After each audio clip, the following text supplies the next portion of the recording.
I want to bring in Janet Brown right now. She's a pollster and political commentator joining us from Calgary. Thanks so much for your time on all of this. Many people had expected when we heard that the Premier was going to make an announcement today or speak to this, that in fact Tracy Allard may also have had to resign. What is your reaction to what we just heard from Premier Jason Kenney? Well, I have to say I am surprised, mainly because these New Year's Day press conferences are so rare, so unexpected. And so we really were expecting something quite major. And on the heels of what happened in Ontario, we thought maybe the Premier would take similar action here.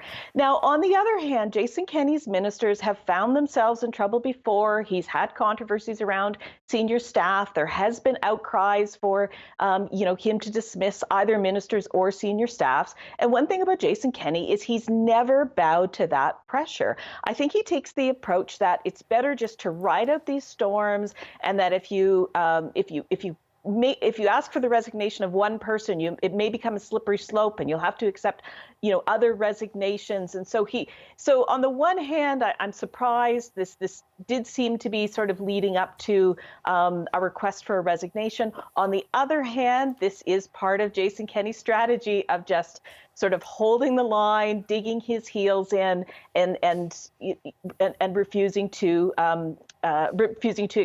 ask for or accept resignations.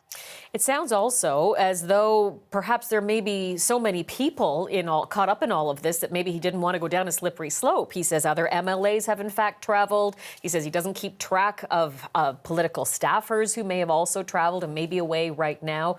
Do you think that was part of his calculation here, that, once you set that precedent, as the Ontario Premier did yesterday, where do you stop?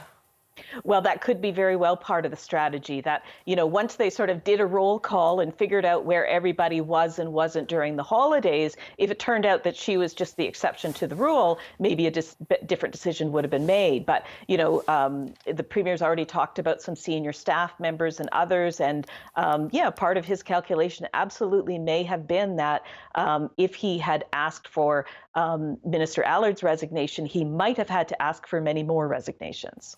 How is this likely to sit with voters? Jason Kenney made it very clear that, tens of thousands of Canadians are traveling right now. We know that is true. However, on his government website and on the Canada's government website when it comes to travel, there is an advisory saying avoid non-essential travel outside of Canada until further notice. And that has been in place since almost the very beginning of the pandemic. So while he's pointing out it's allowed and there are policies in place, and he's saying Alberta was one of the first to implement testing measures to make sure travel was safe, I just wonder how you think this is going to sit with voters.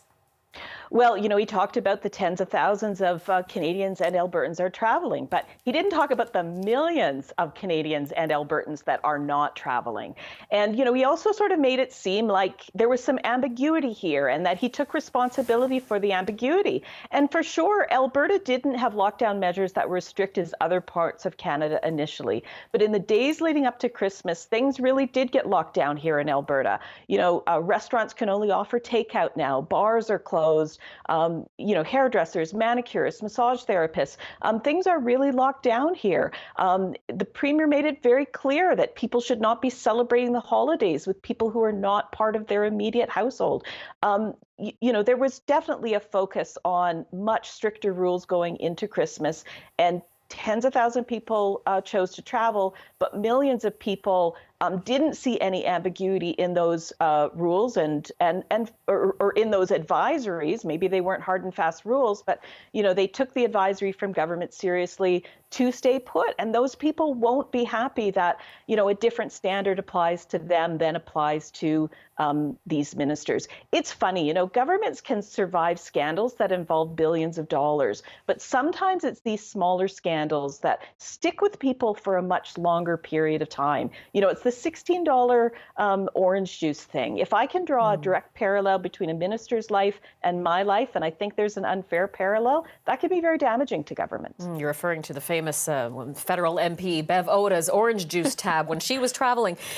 So a final thought on that. that front then, because this is largely about optics then, is I think what you're trying to get at there. Ethics and optics. And Canadians, Albertans sitting at home who gave up seeing their parents on Christmas Day or having their children fly home to see them for safety reasons because that advisory is in place to not travel unless it's essential.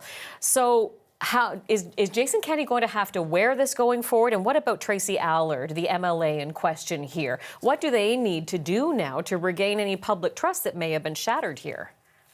Well, I think that's the crux of it, is it will be difficult to regain public trust. I mean, the next time the Premier has to make a hard decision around COVID, Albertans are going to be resentful of the choices that, some of his staff and this minister made. So, I think we're probably going to have to see a lot of contrition out of these ministers. We're going to have to see them being very careful to follow the rules, and it's going to be an uphill battle for Premier Kenney to get through, the next few months of this pandemic, and having the moral authority to ask people to restrict their lives in serious ways. And this may not be the end of it either. As you know, in Saskatchewan, there are calls for a traveling cabinet minister there to resign as well. Janet, I really appreciate your time and insights on this. Thank you so much. Thanks for having me. Janet Brown is a pollster and political commentator joining us from Calgary.